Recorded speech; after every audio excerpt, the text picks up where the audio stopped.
This is the Church of St. Paul in the Desert. May the words of my mouth and the meditation of our hearts be always acceptable in your sight, O Lord, our strength and our Redeemer. Amen.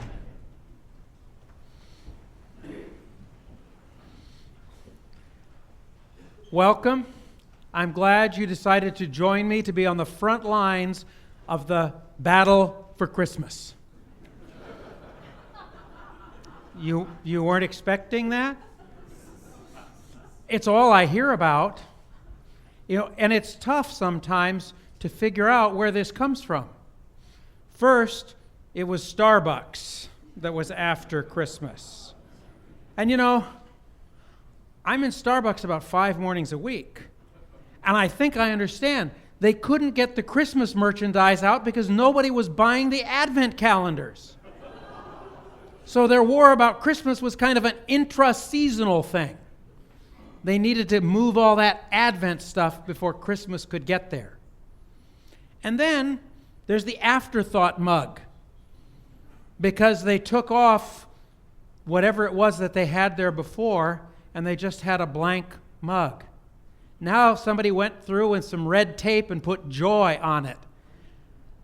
And I liked it better without the joy. But this is the front line of the battle for Christmas, except we're only about 125 years late. The real battle for Christmas was fought in New England through most of the time that we had colonies, and was not resolved ultimately until the middle to late 19th century. Because all those Puritans who came over from England to found a place where they could practice their religion freely didn't like Christmas. Now, they officially liked the event. They weren't against Jesus, from what I understand.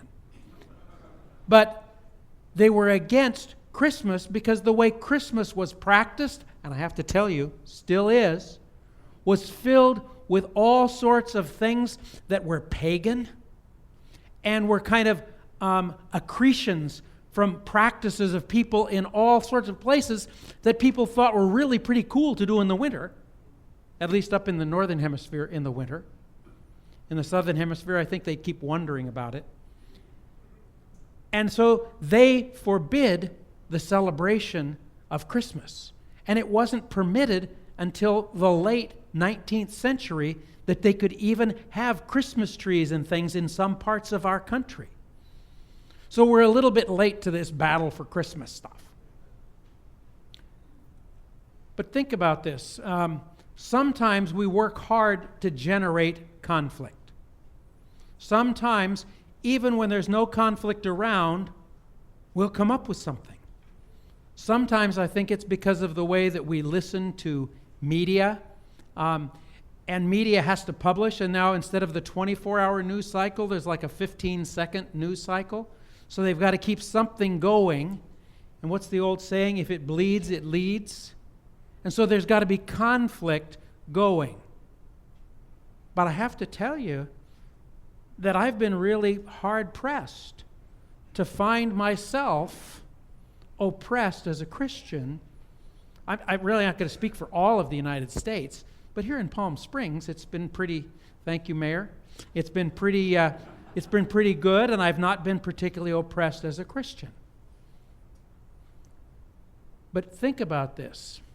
If there's something that reminds us that conflict is real, if there's something that reminds us that all is not necessarily well, if not for us, all is not well for lots and lots of people around the world, it's an important reminder. Think of that reading from Isaiah. The folks who are going to be joyful. They're going to be so joyful as at the harvest. They're going to be as joyful as people are when they're dividing plunder. Now, I think that's how we got our Christmas morning routines with children and everything. The children dividing the plunder. But the reality is that the people who were going to be joyful weren't people who had any direct experience with dividing plunder. They were people who had direct experience of being the subject of the plunder that was being divided. They lived in conflict and they lived under oppression. And there are so many people throughout the world today who are living in fear and terror that it's a reality. When Jesus was born, he was not born in a country club. He was not born in a world that was completely without conflict. He was born in a place that was used to being oppressed, used to being kicked around by whatever great power needed to trade through that great pathway for trade.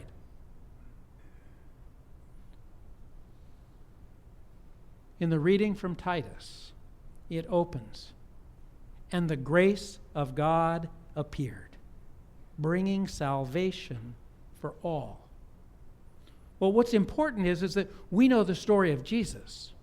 We know the story of the manger, Mary and Joseph and everything else, and we are sometimes too quick to take ownership of that story, as if that story is there and it's all about us, and it's all for our benefit. Now, I believe it is for our benefit, but listen to what Titus said again. "For the grace of God appeared, bringing salvation to all." Now, he didn't say just salvation to the people who managed to make it to Christmas Eve service at St. Paul in the desert in 2015. Salvation to all. And this is always a challenge for us, because those of us that managed to get here at least want a better parking place than the people who came late. You know, we always feel like there's an angle that we should be benefiting from. But Titus goes on to talk about the idea that the salvation is for all, and that it's going to be part of our training.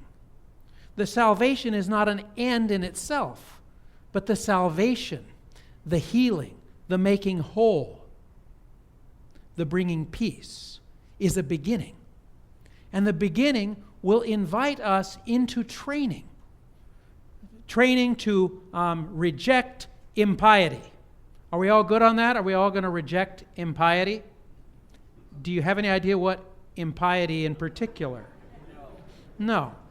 But by and large, we're asked to learn to live disciplined lives.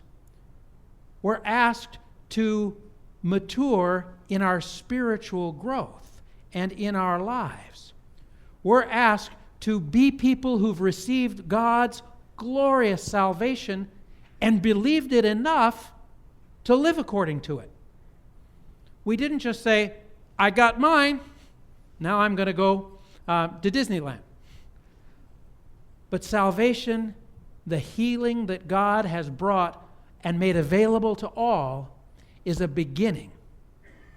And the beginning is just like the beginning of Jesus in the manger.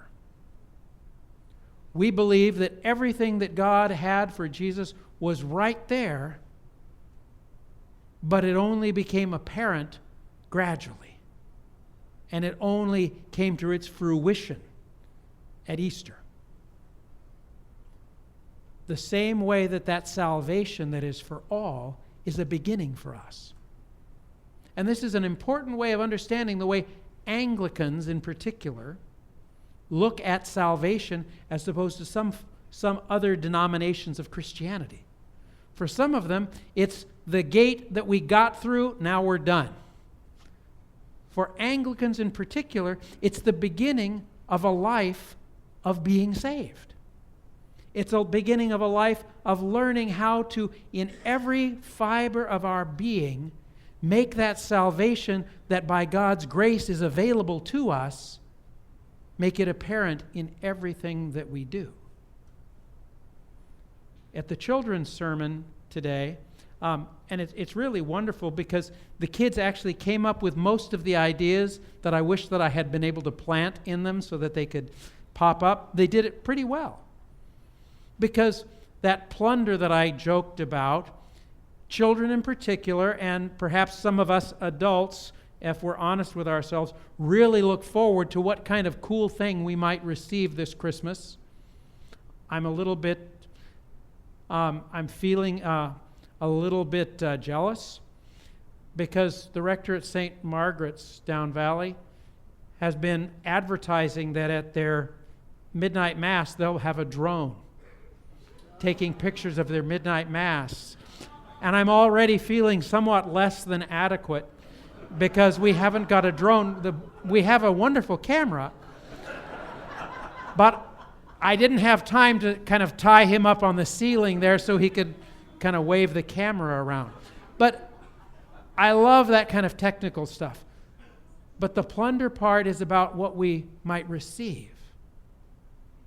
And I was asking the kids, what is it that really is important? What is it that we think that God is really asking us this?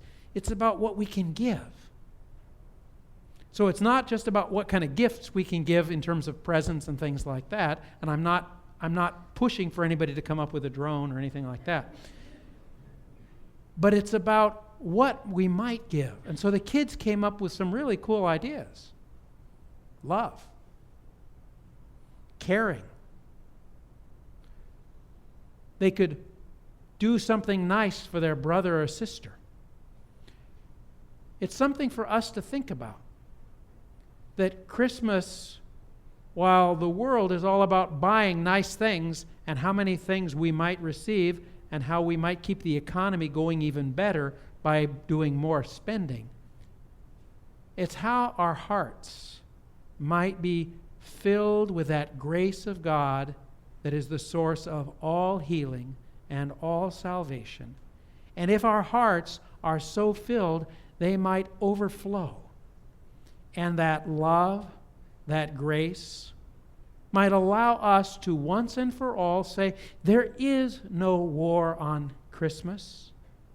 There is only God's grace and love, that if, as Christians, we took that salvation to our hearts, no one would ever wonder, because we'd be overflowing with God's grace and love, and we wouldn't have time to get into kind of silly arguments. And just think what could happen next.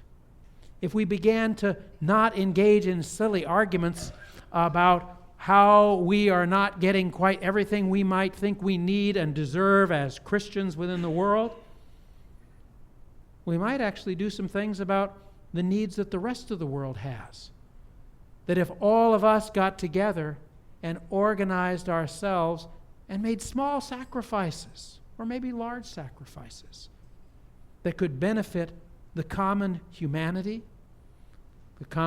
of Palm Springs, the common humanity of the world, we might see the birth of Christ, we might see the salvation that has appeared as something that can benefit all.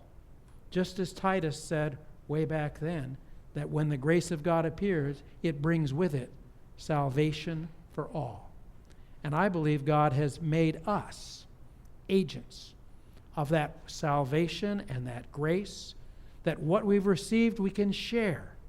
And all the world will be better because we Christians simply believed what it is that since the manger we've taught. I forgot one thing.